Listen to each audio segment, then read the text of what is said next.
तो limitations of Friedel-Crafts alkylation reaction। इसमें Friedel-Crafts alkylation reaction में ये है कि बेंजीन रिंग के साथ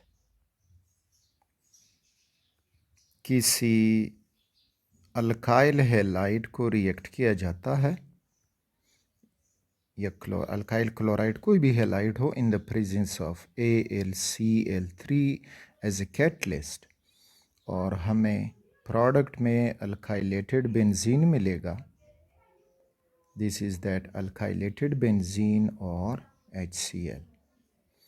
अब इसके लिमिटेशन में एक ये है कि reaction results in formation of polyalkylated benzene।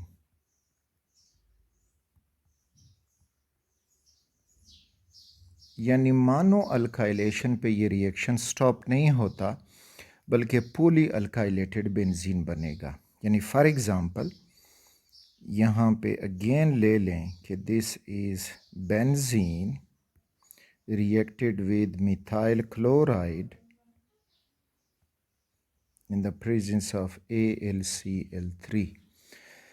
तो हम एक्सपेक्ट कर रहे थे कि यहाँ पे सिर्फ एक ही मिथाइल ग्रुप अटैच होके हमें टॉल्वीन मिलेगा प्लस HCl, लेकिन ये इधर स्टॉप नहीं होता बल्कि मज़ीद ये टॉल्वीन आगे रिएक्ट किया जाता है, खुद रिएक्ट कर जाता है with further methyl chloride in the presence of the same catalyst, और हमें मिल जाता है।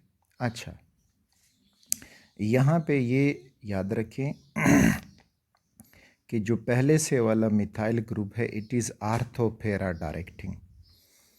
अलग लेक्चर में डिटेल से हम एक्सप्लेन करेंगे। तो आर्थोपेरा डायरेक्टिंग है तो जो दूसरा मिथाइल ग्रुप आएगा तो इस आर्थो पोजीशन पे आएगा और साथ ही एक और आइसोमर बनेगा पैरा। ये मिथाइल पहले वाला और दूसरा जो है वो पैरा पोजीशन पे अटैच हो जाएगा। तो मीन्स के हम सिर्फ टॉल्वीन बनाना चाहते हैं, लेकिन इसमें अब हमें ज़ाइलीन भी मिला और आर्थोज़ाइलीन, और ये हुआ पैराज़ाइलीन। तो ये रिएक्शन मानो अल्काइलेटेड बेंजीन पे स्टॉप नहीं होगा बल्कि ये पोली अल्काइलेटेड बेंजीन बनाएगा।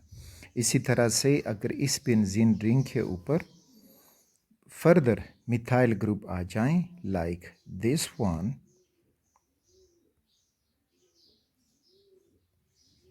यहाँ पे ये मिथाइल है, यहाँ पे मिथाइल आया, यहाँ पे मिथाइल आया, तो इट इज़ नोन एज मेजिटाइलिन।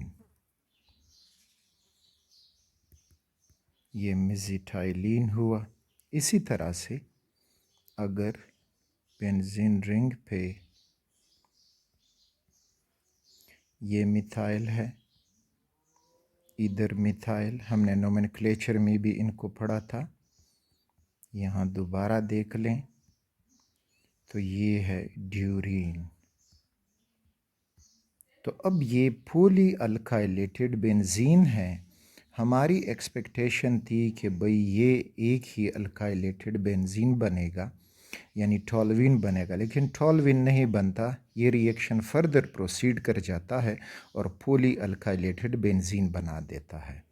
तो ये था पहला लिमिटेशन। दूसरा लिमिटेशन इसमें हमें ये मिलता है सेकंड कि ओरिएंटेशन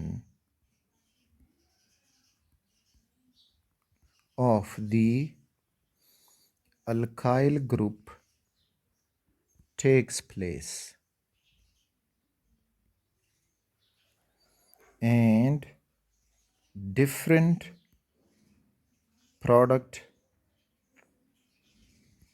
is formed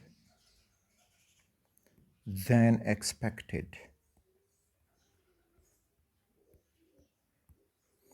जो अल्काइल ग्रुप है उसकी ओरिएंटेशन हो जाती है। कैसे ओरिएंटेशन हो जाती है? Look at this.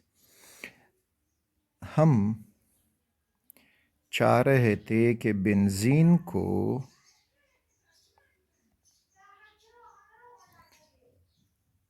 N propyl chloride से रिएक्ट करें। ये हुआ n propyl chloride in the presence of Lewis acid AlCl3। तो हमें एन प्रोपाइल बेंजीन ही मिलेगा।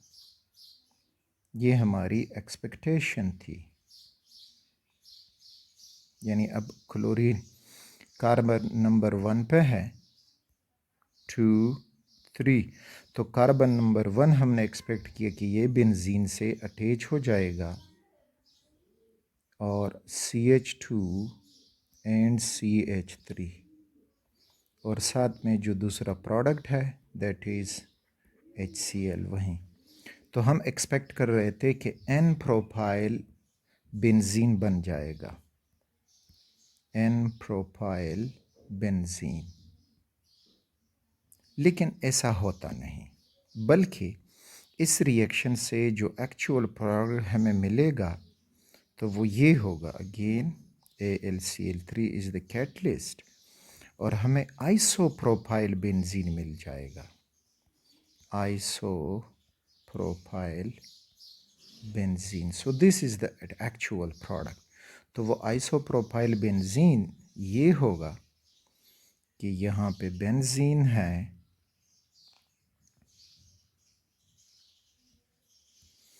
अच्छा अब यहाँ पे देखें, हम तो एक्सपेक्ट कर रहे थे कि कार्बन 1 बेंजीन के साथ अटैच हो जाएगा, लेकिन ऐसा नहीं होता, बल्कि कार्बन 2 बेंजीन के साथ अटैच हो जाता है CH की शक्ल में, और बाकी लेफ़्ट पे भी CH3 और राइट पे भी CH3 और बाकी वहीं HCl बनेगा।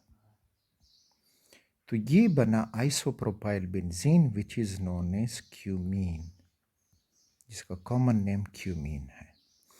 अब ये क्यों ये ओरिएंटेशन होती है? तो ये ओरिएंटेशन इसलिए होती है कि एन प्रोपाइल बेंजीन को देखें, again sorry n propyl chloride को देखें, that is CH3 CH2 and CH2 और ये हुआ Cl।